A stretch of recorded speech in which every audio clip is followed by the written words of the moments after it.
Hello everyone, আসসালামু আলাইকুম। এখন দেখতেছেন আমাদের খামারের ডিমের অবস্থা। আমরা এই ঘরটা যদি দেখি, এই ঘরের মধ্যে এখন মুরগি আছে 8 পিস, আর 8 পিস মুরগির ডিম দিয়েছে আজকে। এখানে দেখতেছেন 5 পিস, অর্থাৎ 3 পিস মুরগি এখনো ডিম দেয় নাই।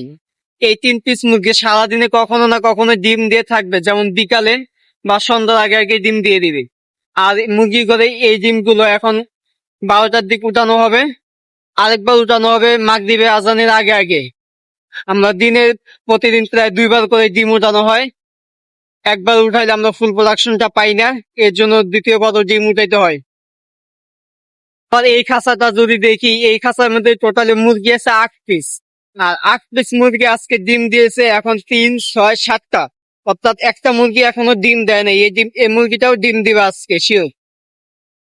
দেখেন ডিম কিরকম লাইন ধরে আছে পুরো ঘরে। ডিমের সাইজ, ডিমের কালার মাশাআল্লাহ অনেক ভালো আছে।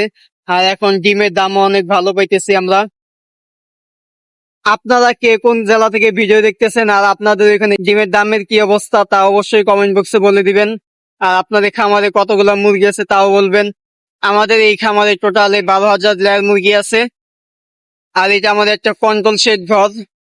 কন্ট্রোল শেড ঘর অনেক খরচ বেশি, কিন্তু অল্প জায়গায় অনেকগুলো মুরগি পালন করা যায়। ভিডিওটি শেয়ার করে দিবেন যেন অন্যরাও দেখতে পারে। ধন্যবাদ সবাইকে।